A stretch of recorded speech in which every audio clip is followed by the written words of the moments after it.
안녕하십니까, 김소입니다. 얼마 전에 해외 교포에 대해서 말씀드렸잖아요. 그런데 우리나라 입장에서 보면 해외 교포라면 그쪽 나라 입장에서 보면 이제 포린 워커잖아요. 그래서 이 포린 워커의 문제도 한번 생각해보면 좋을 것 같아요.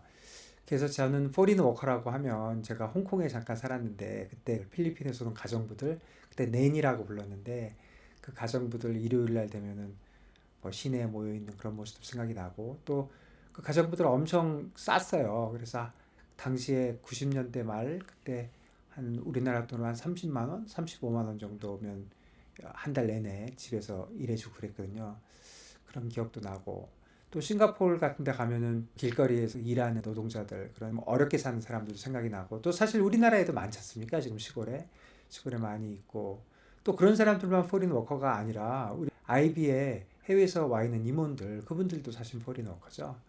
그래서 포린 워커들에 대한 생각을 한번 해보면 좋을 것 같아요.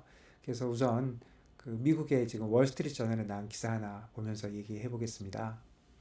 이미그레이션이 줄어서 노동시장에 이제 문제를 더 일으키고 있다 그런 얘기고요. 외국인 노동자가 많은 그런 산업들이 자 베이컨시 레이트가 높고 그리고 임금도 올라가고 있다 뭐 그런 얘기입니다. 자세히 보시면요.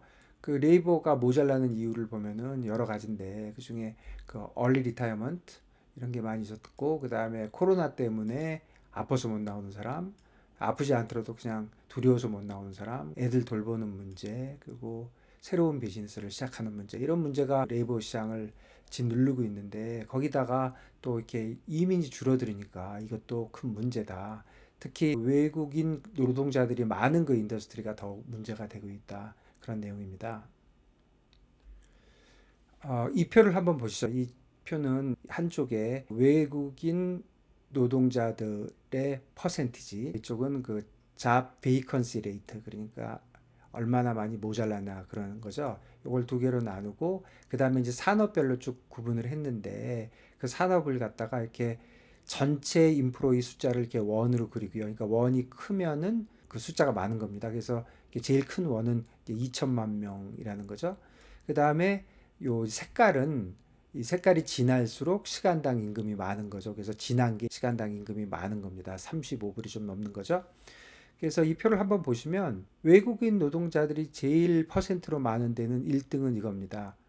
컨스트럭션, 건설업 쪽이 제일 많은데 이거를 보면 외국인 노동자 비율이 한 뭐 28%쯤 되지만 베이컨시 레이트는 한 5% 같이 안 되는 거죠. 베이컨시 레이트가 제일 높은 거는 요건데 이거 어코모데이션 앤 푸드 서비스가 제일 사람이 많이 모자란다. 근데 비교적 외국인 노동자의 숫자도 높은 거죠. 그러니까 이게 두 개가 맞아 떨어진다면 주로 이런 쪽에 이렇게 분포를 많이 하게 되는 거죠. 이런 쪽으로 외국인 노동자가 비율이 많으면 어, 베이컨시 레이트도 높다 이런 추세를 보여주는 건데 여기서 특별히 제가 보이는 게 요거 두 개입니다. 이쪽에 프로페셔널 앤 비즈니스 서비스라고 있잖아요. 이게 결국 뭐 변호사니 뭐 회계사니 우리 저희 뭐 아이비니 이런 데 사람들인데 뭐 지난 걸로 봐서 이제 그 임금도 높은데 이런 사람들의 포린 워커 비율도 상당히 높고 베이컨시도 상당히 높은 거죠.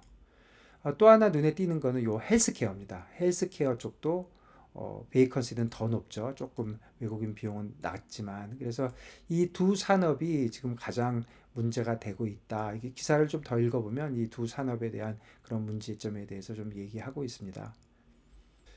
그래서 이민 추이를 좀 살펴보면 좋을 것 같은데요. 그래서 제가 좀 찾아봤더니 2017년부터 트럼프 정부가 그 이민자 축소 정책을 썼고요. 이때부터 이민자가 줄기 시작했다고 합니다. 그래서 여기는 이제 리가라고 일리가를 모두 포함한 거고요. 그러니까 불법 이민, 그 다음에 합법적인 이민을 전부 다 줄이기 시작했고, 그 다음에 난민도 줄였고, 취업도 줄였고, 유학생도 줄이고, 심지어는 미국 있는 그 가족들을 들어오는 것도 많이 줄였다고 합니다.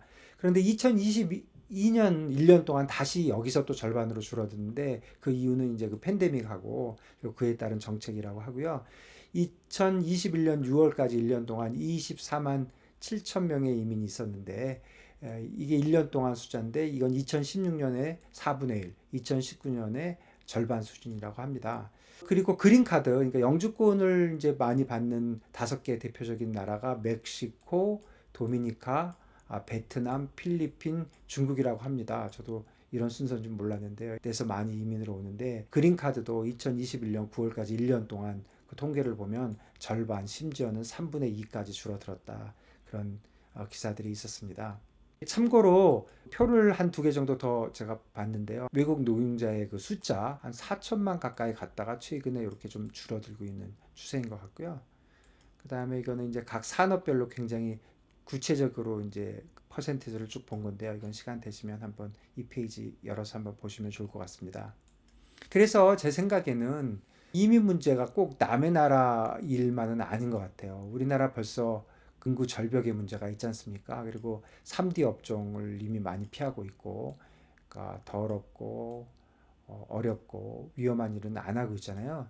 그래서 국내로 그 이민 증가하는 것도 사실 이게 피할 수 없는 것 같습니다. 선진국의 예를 보면 이런 일이 다 일어났고 또 우리나라도 이런 두 가지 요소가 한꺼번에 일어나고 있기 때문에 앞으로 그 국내로의 외국인들의 이민은 피할 수 없다 이렇게 생각합니다.